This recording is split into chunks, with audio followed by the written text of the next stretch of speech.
Ziwa from Romania, kumusta kayong magandang araw sa ating lahat at i-flex ko muna itong another type ng chrysanthemum na nabili ko sa store. Naka-sale siya, 50 pesos yung price. Tapos yan is 50 pesos rin. Pero ito talaga yung inaabangan ko tuwing holiday season, itong tinatawag na poinsettia. Doon sa may store na binilahan namin, bali meron siyang different colors, which is white, yellow, and pink, tsaka itong pula. Pero pula yung kinuha ko kasi nga ito yung nagsisimbolize ng Christmas para sa akin. O diba, napakaganda. Ramdam na ramdam mo talaga yung kapaskuhan kapag may ganyan ka na bulaklak sa inyong bahay. Nagganap na naman ako dito sa kusina. Of course, yung pagluluto, hindi pwede na hindi tayo magluto kasi magkutuman yung ating pamilya. So, nagatiyat pala ako dira or nagkakatakosang zucchini together with the repolyo.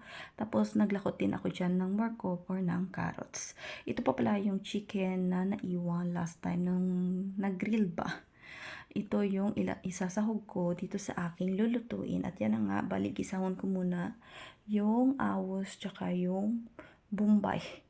Tapos, after that is ilalagay ko na itong manok na kihad-kihad ko ba ng maliliit. At sinunod ko na rin itong mga gulay nga ginpangkat ko, baligin isa ko na lang nalunod para sabay na sila lahat nga maluto. Then after that, takloban muna natin.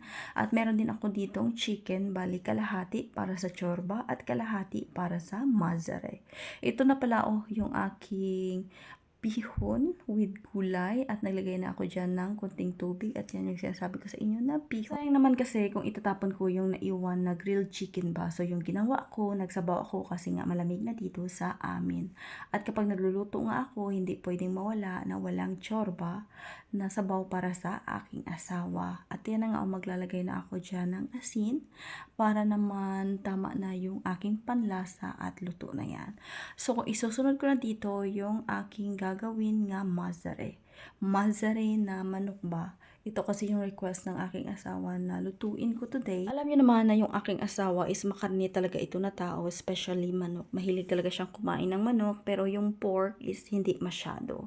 So, napakadali lang naman ito lutuin. Ililagay na lahat ng mga sahog dyan, yung mazare, at hintayin na lang na lumambot at maluto. Gumawa na rin pala ako dyan ng aking carrot cake para naman meron kaming panghimagas.